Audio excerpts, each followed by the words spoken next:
औज़ु बिल्लाहि मिनश शैतानिर रजीम बिस्मिल्लाहिर रहमानिर रहीम। नाज़रीन, मैं हूँ आपका मेज़बान सैयद हफीज़ सबज़वारी, सीनियर जर्नलिस्ट, मरकज़ी सदर पाक इंटरनेशनल मीडिया अलायंस रजिस्टर्ड। और आज ईद उल अज़हा के हवाले से मैं एक तो पैगाम आपको दूंगा।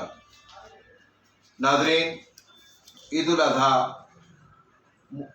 मुसलमानों का अजीम त्यौहार है और ये वो त्यौहार है कि जब हज़रत इस्माईल अलैहिस्सलाम को उनके वालिद मोहतरम ने कुर्बानी के लिए पेश किया तो अल्लाह रब्बुल इज़्ज़त ने कुर्बानी कबूल फरमाते हुए एक दुम्बा छुरी के नीचे आ गया और इस तरह अल्लाह पाक को आपका ये फ़ेल बहुत पसंद आया और कुर्बानी मंजूर हो गई।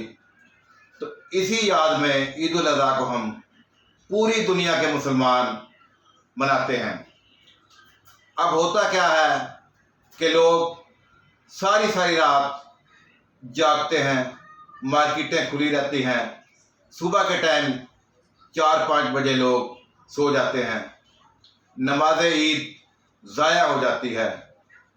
आज के मेरे पैगाम का जो सबसे बड़ा मकसद ये है कि आप नमाज ईद ज़रूर अदा करें और जो भी नमाज ईद अदा नहीं करता उसकी कोई ईद नहीं है।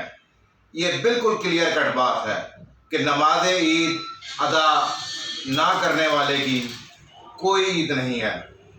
जब आप उठें सुबह के वक़्त नमाज फजर अदा करें और उसके बाद जब आपने ईद की नमाज के लिए रवाना होना है तो रास्ते में आपने तकबीरात पढ़नी है। और तकबीर क्या है? अल्लाहु अकबर, ला इलाहा इल्लल्लाह, वल्लाहु अकबर, अल्लाहु अकबर वलिल्लाहिल हम्द। ये वो तकबीर है जो कि आपने तमाम रास्ते पढ़ते हुए जाना है। और सुन्नत के मुताबिक जब आपने वापस आना है तो रास्ते को आपने तब्दील करना है, यानी कि जिस रास्ते से आप जाएंगे इसके दूसरे रास्ते से आपने वापस आना है। ये सुन्नत नबी सल्लल्लाहु अलैहि वसल्लम है।